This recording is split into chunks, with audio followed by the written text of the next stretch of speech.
యదవ voice ఎందుకు లేదని నేను ముఖ్యమంత్రిని అడుగుతున్నా. మీరు ఇచ్చినట్టుగా హామీ ఎవరెవరైతే ఈ రాష్ట్రంలో గత 5 సంవత్సరాల్లో ఎస్సీ ఎస్టీలని కొట్టారో చంపారో దళిత బిడ్డల మీద ఎవరైతే చేశారో ఒక స్పెషల్ ట్రిబ్యునల్ వేసి వాళ్ళకి శిక్ష పడేటట్టు చేస్తానన్నా 1 year అయిపోయింది, హామీ ఏమైపోయిందని అడుగుతున్నాం. ఈరోజు డాక్టర్ సుధాకర్ డ్రైవర్ సుబ్రహ్మణ్యం దగ్గర నుంచి మంత్రారాయ్ దగ్గర నుంచి డాక్టర్ అచ్చెన్న తదితరుల హత్యలకు కారణాలు కోర్టులో శిక్షలు పడే విధంగా చర్యలు ఏం చేశారు? డాక్టర్ సుధాకర్ కొట్టినటువంటి వాళ్ళని ఏం చేశారు? అచ్చెన్నను చంపినటువంటి వాళ్ళని ఏం చేశారు? ఈ రాష్ట్రంలో 436 మంది దళిత బిడ్డలు మారణ హోమం జరిగితే గత 5 సంవత్సరాల్లో మీరు ఏం సమాధానం చెప్పరు? దానికి స్పెషల్ ట్రిబ్యునల్ వేస్తావా? స్పెషల్ ట్రిబ్యునల్ ఎలా వేస్తావయ్యా? నువ్వు స్పెషల్ ట్రిబ్యునల్ వేస్తావంట. ఈ అదవ అడగగానంట ఆయన ఒప్పుకున్నాడంట. ఆయనంట ఇప్పుడు ఈ రోజున స్పెషల్ ట్రిబ్యునల్ వేసి వాళ్ళకి శిక్ష పడే ఏమైపోయింది? వెళ్ళి అక్కడ బూట్లు నాకండి, వెళ్ళి చంద్రబాబు నాయుడు దగ్గరికి వెళ్ళి 1 year అయిపోయింది సార్, 1 year అయిపోయింది, మీరు నాకు హామీ ఇచ్చారు, లక్షల మందిలో నేను అడగగానే నాకు మీరు హామీ ఇచ్చారు కదా, రాష్ట్ర ప్రజల తరపున ఎస్సీ ఎస్టీలకు జరిగినటువంటి అన్యాయాల మీద ఒక ట్రిబ్యునల్ వేయమని అడగండి. కామన్ సెన్స్ ఉండదు, లీగల్ నాలెడ్జ్ ఉండదు, ట్రిబ్యునల్ అంటే ఏందో తెలీదు, కోర్టు అంటే ఏందో తెలీదు, ఎలా వేస్తారో తెలీదు, అసలు ట్రిబ్యునల్ వేసే అధికారం ఈయనకుందో లేదో తెలీదు. ఈ ట్రిబ్యునల్ ఎక్కడెక్కడో జరిగిన అంశాలన్నీ తీసుకొచ్చి ఎక్కడ ట్రిబ్యునల్ వేస్తే ఆ ట్రిబ్యునల్కి వ్యాలిడిటీ ఉంటుందో లేదో తెలీదు, దాని విధి విధానాలు తెలీదు. ఈయన మాట్లాడటం, ఆయన హామీ ఇవ్వటం, రాష్ట్ర ప్రజలు చెవులో పువ్వులు పెట్టుకున్నారనుకుంటారా? అందుకనే ఎవరన్నా తీసుకెళ్ళి డాక్టర్కి చూపేయండిరా అన్నట్టు కాస్త చదువుకొని సావండి. చదువుకుంటే అర్థమవుతుంది మనకి రాష్ట్ర ప్రజల భవిష్యత్తు, రాష్ట్ర ప్రజలు మనం ఏ విధంగా అడ్రస్ చేస్తున్నామో, ముఖ్యమంత్రి స్థాయిలో మనం ఏ విధంగా మనం చేస్తున్నాం. మీరు కూడా చదువుకున్నారు కదా, 40 సంవత్సరాలు ఇంచుమించుగా రాజకీయాల్లో ఉన్నారు, 16 సంవత్సరాలు ముఖ్యమంత్రిగా ఉన్నారు కదా, మీరు ఇచ్చినటువంటి హామీ అది ఇంపాసిబుల్లో పాసిబుల్లో మీకు తెలీదా? నేను మళ్ళీ అడుగుతున్నా, ఎస్సీ ఎస్టీ బ్యాక్లాగ్ పోస్టులు భర్తీ చేస్తాం. నేను అడుగుతున్నా, ఆంధ్రప్రదేశ్ రాష్ట్రంలో ఎన్ని ఎస్సీ ఎస్టీ పోస్టులు లాస్ట్ 1 yearలో బ్యాక్లాగ్ పోస్టులు భర్తీ చేశారండి? రమారమి 2,40,000 ఉద్యోగాలు, ప్రభుత్వ ఉద్యోగాలు బ్యాక్లాగ్ పోస్టులు ఉంటే గత 8 సంవత్సరాల నుంచి, గత 5 సంవత్సరాలు ప్లస్ గత ప్రభుత్వంలో కాకుండా మీరు 2019లో ప్రతి ప్రభుత్వం అధికారంలోకి వచ్చేసరికి 90,000 పోస్టులు ఖాళీలు ఉన్నాయి. గత ప్రభుత్వంలో ఏ ఒక్క బ్యాక్లాగ్ పోస్టు కూడా ఫిల్ చేయాల. ఈ సంవత్సరంలో 1 year పోస్టు రమారమి 2,40,000 బ్యాక్లాగ్ పోస్టులు ఖాళీలు ఉంటే ఈ 2,40,000 బ్యాక్లాగ్ పోస్టులు ఎప్పుడు ఖాళీలు ఫిల్ చేస్తారు? మీరు మేనిఫెస్టోలో పెట్టినట్టుగా ఈ రాష్ట్ర ప్రభుత్వం ఎస్సీ ఎస్టీ బిడ్డల కోసం చేస్తున్నటువంటి సప్లై నిధులు కావచ్చు, బ్యాక్లాగ్ పోస్టులు భర్తీ కావచ్చు, జీవో 3 పునరుద్ధరణ కావచ్చు, 50 ఏళ్ళకే పెన్షన్ కావచ్చు, జరిగిన దారుణాల మీద ఒక ట్రిబ్యునల్ కావచ్చు, ఒక్క హామీని కూడా నిర్వర్తించకుండా, ఒక్క మాట కూడా నిలబెట్టుకోకుండా, ఇచ్చినటువంటి ప్రతి ప్రామిస్ని తుంగలో తొక్కుంటా సంవత్సర కాలం పరిపాలన ఏం చేయాలి పవన్ కళ్యాణ్? ఉప ముఖ్యమంత్రి ఏం చేయాలి? ఏంది సంబరాలు జరుపుకోవాలా? ఇంటి ముందు ముగ్గులు పెట్టుకోవాలా? ప్రతి ఒక్కళ్ళు కూడా సంబరాలు చేసుకొని రాష్ట్రంలో అద్భుతమైన పరిపాలన కొనసాగుతుందని చేసుకోవాలి. దేనికి కొనసాగుతుంది? ఎవ్రీడే ఒక పాపను మర్డర్ చేసి, రేప్ చేసి, శవాలను కూడా దొరకకున్నందుకు చేయాలా? సొగాలి ప్రీతి కేసులో నిందితులకు ఉరిశిక్ష పడిపోయి వాళ్ళకి చట్టం ప్రకారం, న్యాయం ప్రకారం ఉరిశిక్ష వేయించినటువంటి మీ ఘనత కోసం సంబరాలు జరుపుకోవాలా? 30,000 మంది మహిళలు మారిపోయినారు. పారిపోయిన 30,000 మంది మహిళల్ని మీరు ఉప ముఖ్యమంత్రి అవగానే డీజీపీని పిలిచి, సుప్రీంకోర్టు జడ్జిని పిలిచి, హైకోర్టు జడ్జిని పిలిచి, అంతర్జాతీయ కోర్టు జడ్జిని పిలిచి ఒక కమిటీ వేసి 30,000 మందిని 30 హెలికాప్టర్లు పంపించి, 30,000 హెలికాప్టర్లు పంపించి ప్రతి ఒక్క పాపను ఎక్కడెక్కడ ఉందో ఎత్తుకొని తీసుకొచ్చి విజయవాడలో వాళ్ళ తడ్డులందుకు అప్పచెప్పినందుకు సంబరాలు చేసుకోవాలా? లేకపోతే ఎవరికి కొత్త చట్టాలు తయారు చేసి ఆ కొత్త చట్టాల్లో ఒక ఆడపిల్లల పట్టుకోవడానికి భయపడిపోయేటువంటి ఒక సిస్టమ్ ఏర్పాటు చేసినందుకు సంబరాలు జరుపుకోవాలా? పంచాయతీరాజ్ డిపార్ట్మెంట్ని, ఫారెస్ట్ డిపార్ట్మెంట్ని అద్భుతంగా పరిపాలన చేసి ఈ డిపార్ట్మెంట్ల మొత్తాన్ని కోట్ల రూపాయల నిధులకి సంబరాలు చేసుకోవడానికి కేంద్ర ప్రభుత్వం నుంచి 100 కోట్ల రూపాయలు తీసుకొచ్చి మొత్తం రాష్ట్రంలో నీ డిపార్ట్మెంట్ని, ఫారెస్ట్ డిపార్ట్మెంట్ని కోట్ల రూపాయలు తీసుకొచ్చి నిధులతోటి అద్భుతంగా వాటిని అభివృద్ధి చేస్తున్నందుకు సంబరాలు చేసుకోవాలా? మీరు చాక్లెట్ బిస్కెట్లు తిని మోడీ దగ్గర ఆ ప్రభుత్వం నుంచి డబ్బులు తీసుకొచ్చి అమరావతికి 45,000 కోట్ల రూపాయలు గ్రాంట్ ఇప్పించినందుకు మీరు సంబరాలు చేసుకోవాలా? దేనికి చేసుకోవాలా సంబరాలు?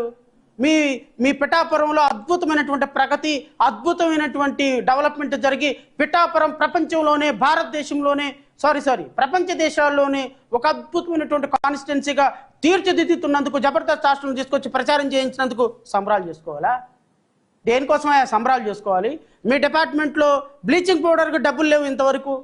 నీ డిపార్ట్మెంట్లో కనీసం బ్లీచింగ్ పౌడర్ చల్లడానికి డబ్బులు లేవని సిగ్గు లేకుండా మీడియా ముందు నువ్వే ఒప్పుకుంటున్నావు. ఎవరైనా ఆడపిల్ల చనిపోయిన దగ్గరికి వెళ్తే law will take their own course అంటావు. Law will take their own course. దానికి నువ్వెందుకు ఒక ముఖ్యమంత్రిగా రోజుకు ఒక పాప చచ్చిపోతుంది? ఇదిగో మీ మీ మీ మీ మీ మీ హోమ్ మినిస్టర్ ఇచ్చినటువంటి స్టేట్మెంట్ అసెంబ్లీ సాక్షిగా నేను చదువుతున్నా, వినండి. గత ఏడాది జూన్ నుంచి ఈ ఏడాది జనవరి మధ్య 8 నెలల్లో మహిళలపై నేరాలకు సంబంధించి 16,890 కేసులు నమోదైనట్లు సోమవారం శాసనసభలో హోంమంత్రి వంగలపూడి అనిత వెల్లడించారు. What is this? ఈ 16,809 మంది అమ్మాయిలు మహిళల మీద జరిగినటువంటి అఘాయిత్యాల మీద what is your stand as being deputy chief మినిస్టర్గా? కోసేస్తాను, నరికేస్తాను, పిసికేస్తాను, ఆడపిల్లను చూడాలంటే కొత్త చట్టాలను తయారు చేసేస్తాను, జనసేనకు అధికారం ఇచ్చి చూడండి, ప్రపంచ చరిత్రలో జనసేన అంటే ఎలా పరిపాలిస్తుందో చూస్తానని సొల్లు కబుర్లు సోది కబుర్లు మొత్తం చెప్పినారు కదా. వారాహి యాత్రలో ఒక వ్యాన్ ఎక్కేసింది. ఏమైపోయింది? వ్యాన్ మూల పడిపోయిందా వ్యాను? వారాహి యాత్ర మూలపడిపోయిందా? వారాహి యాత్రతో పాటుగా తమరు ఇచ్చిన వాగ్దానాలు కూడా మూలపడిపోయినాయా? వారాహి యాత్రతో పాటుగా 30,000 మంది ఆడపిల్లలు కూడా దొరికిపోయినారా? 30,000 మంది ఆడపిల్లలతో కొత్త చట్టాలు తయారైపోయినాయా? సినిమా డైలాగులకి పరిపాలనకి చాలా తేడా ఉంటుంది. ఉప ముఖ్యమంత్రి గారు నేర్చుకోండి. పాపం సినిమాల్లోనేమో చాలా స్క్రిప్టులు రాసిచ్చిస్తారు. స్క్రిప్టులు అనర్గళంగా, ఆవేశంగా, ఆలోచనగా, ఎమోషనల్గా స్క్రిప్టులు చదవటం మనకు అలవాటు అయిపోయింది. పాప సినిమాల్లో చూసేటువంటి స్క్రిప్టులు ప్రజలు మీరు అక్కడ కొట్టంగానే ఇలా కొట్టగానే 10 మంది పడిపోతారు. ఆ 10 మందిని కొట్టేశారు మా పవన్ కళ్యాణ్ గారిని ఎలా ఏళ్ళు గోల్లేసి కింద కూర్చున్నటువంటి ఆడియన్స్ ఎలా 1,000 రూపాయలు 2,000 రూపాయలు పెట్టి టికెట్ కొంటారో అట్లానే అందరూ ఓట్లు వేసేసారు. ఆ ఓట్లు వేసిన తర్వాత ఉప ముఖ్యమంత్రి అయిన తర్వాత బాబు చట్టం తయారు చేయాలంటే ఒక పద్ధతి ఉంటుందని అర్థమైంది. 30,000 మంది అమ్మాయిలు కాదు మిస్ అయింది. మన ప్రభుత్వంలో కూడా ఆల్మోస్ట్ ఈ 1 ఇయర్లో రమారమి 6,000 మంది 12 నెలలకు సంవత్సరానికి 6,000 మంది మిస్ అయినారు. ఇప్పటికీ ఇంకా ఎవరు ట్రేస్ అవ్వలేదని అర్థమైంది. మిస్సింగ్ల కేసులు నమోదులు అవుతాయి, అవి ట్రేస్ అవుతూ ఉంటాయి, సబ్సిక్వెంట్గా వాళ్ళు క్లోజ్ అయిపోతూ ఉంటాయి అన్న సంగతి మనకు తెలియదు. ఎందుకంటే మనం చదువుకున్నది ఇంటర్మీడియట్ కదా. ఇంటర్మీడియట్ చదువుకున్న మనకేం తెలుసు చట్టం ఎలా ఉంటుంది, న్యాయం ఎలా ఉంటుంది, మిస్సింగ్ ఎఫ్ఐఆర్ ఎలా అయింది, అది మళ్ళీ ట్రేస్ అయితే ఎఫ్ఐఆర్ ఎలా క్లోజ్ అవుతుంది మనకు తెలియదు. వరాహయాత్ర ఉంది, పక్కన మైక్ ఉంది, జనాలు ఉన్నారు, క్రౌడ్ ఉన్నారు, లక్షల కోట్ల రూపాయల డబ్బు ఉంది, మా ఇష్టం వచ్చినట్టు మాట్లాడతాం. ప్రజలకు వాస్తవాలు అవసరం లేదు కదా. ప్రజలకు కావాల్సింది ఎమోషన్, ప్రజలకు కావాల్సింది ఒక దుమ్ము, ప్రజలకు కావాల్సింది ఒక ఎలిగేషన్. ఈరోజు చట్టం గురించి, న్యాయం గురించి, ధర్మం గురించి 4 పదాలు నడిచేటువంటి వ్యవస్థ గురించి నువ్వు మాట్లాడితే మీ వినేటువంటి కర్మ, దౌర్భాగ్యం, దురదృష్టం ఈ రాష్ట్ర ప్రజలతో పాటు మాకు కూడా పెట్టి ఇంకంతకుమించి మేమేం చేయగలం? సరే, ఏదేమైనా కూటమి ప్రభుత్వంలో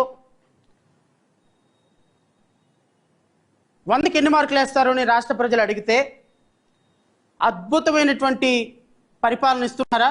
0. Law and order 0.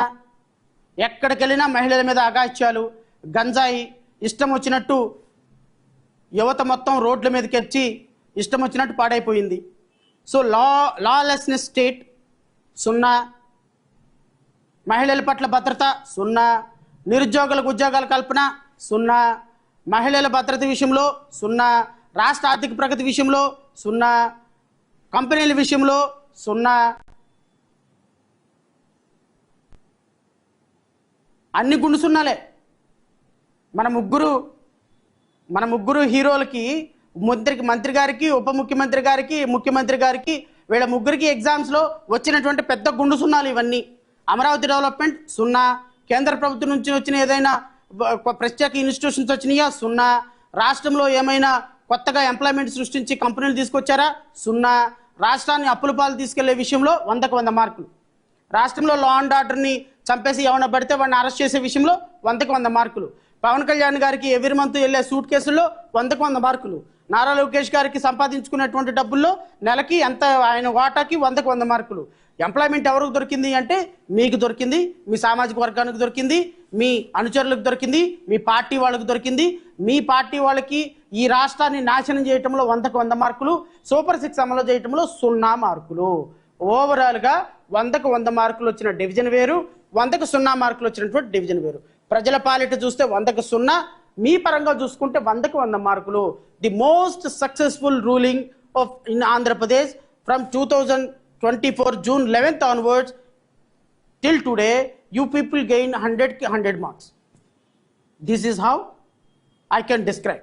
మా పార్టీ విధానం చాలా స్పష్టంగా ఉంది, చాలా సూటిగా ఉంది. మా పార్టీ ఎట్టి పరిస్థితుల్లో ఈ కూటమి ప్రభుత్వ పరిపాలనని సమర్థించడం లేదు. కూటమి ప్రభుత్వం ప్రజలను దగా చేసింది. దగాకోరు ప్రభుత్వం, పుండాకోరు ప్రభుత్వం. ఈ ప్రభుత్వం పరిపాలించడానికి ఒక్క క్షణం కూడా అర్హత లేదు. ఈ రాష్ట్ర ప్రజలకి మోసం చేసి, రాష్ట్ర ప్రజలకి చీటింగ్ చేసి, చీటర్స్ అనిపించుకున్న పవన్ కళ్యాణ్, నారా లోకేష్ అండ్ చంద్రబాబు నాయుడు ఒక్క క్షణం కూడా మీకు పరిపాలించే అర్హత లేదు అనేది జేబీఎంరావు పార్టీ చాలా స్పష్టంగా విమర్శ చేస్తుంది. ఖచ్చితంగా రాబోయే కాలంలో రోడ్డు మీదకి వస్తాం. మేము